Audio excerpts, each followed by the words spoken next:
আছিলে ভূপেনদাৰ শেষটো কিদৰে দেখাব। শেষটো ইমান সুন্দৰকৈ দেখালে যে ভূপেনদাই আমাৰ নৱপ্ৰজন্মক কিদৰে আগুৱাই লৈ গ'ল, আমাৰ অসমখনক একত্ৰিত কৰি কিদৰে আগুৱাই লৈ যাবলৈ গোটেই জীৱন সংগ্ৰাম কৰিলে, খুব পৰিস্ফুটভাৱে দেখুৱালে। অশেষ ধন্যবাদ। খুব ভাল লাগিল। সুভাষিত জনালোঁ ভাল হ'ব। এইবাৰ দুআষাৰ ক'বলৈ মই অনুৰোধ জনাইছোঁ মণিষা হাজৰিকা বাইদেউক। সকলোৱে জানে আমাৰ আটাইৰে প্ৰিয় ৰাণাদাৰ পত্নী, তেখেতে কি অনুভৱ কৰিছে। নমস্কাৰ। আচলতে কি ক'ম, মোৰ ভাষাই নাইকিয়া হৈছে। প্ৰথমতে গোটেই ইউনিটটোক মই ধন্যবাদ জনাইছোঁ, পৰিয়ালৰ ফালৰ পৰা ধন্যবাদ জনাইছোঁ একচুৱেলি।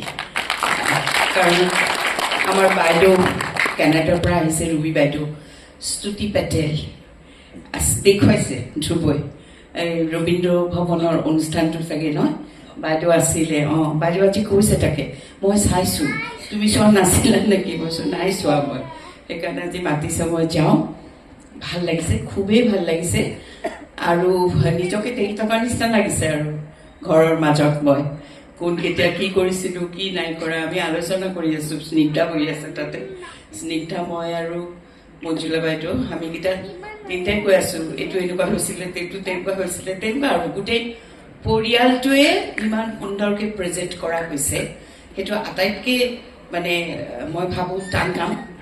কাৰণ ইমান চৰিত্ৰবিলাকক মিলোৱা, আৰু জ্যোতিপ্ৰসাদ আগৰৱালাদেৱ, বিষ্ণুপ্ৰসাদ ৰাভাদেৱ, ইমান বৰেণ্য, ফণী শৰ্মাদেৱ, ইমান বৰেণ্য শিল্পীসকলক প্ৰেজেণ্ট কৰাটো ধেমালি কথা নহয়।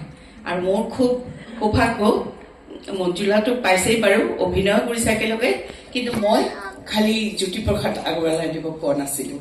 মই অসমলৈ অহাৰ আগতেই তেখেত আমাৰ পৰা আঁতৰি গৈছিলে।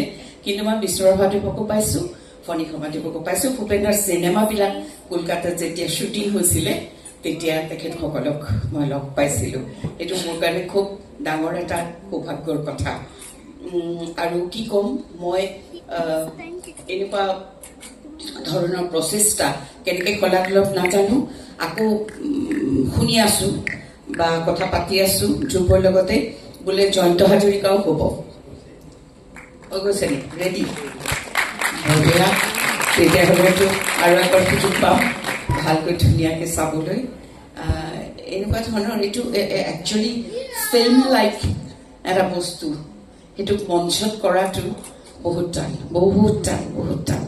আপোনালোকে সকলোৱে সুন্দৰকৈ উপভোগ কৰি আছে, ভাল লাগিছে। আমি মন্ত্ৰমুগ্ধ হৈ আছোঁ নহয় জানো সকলোৱে, সেইটোৱে ভাল লাগিছে। Thank you Dhruv.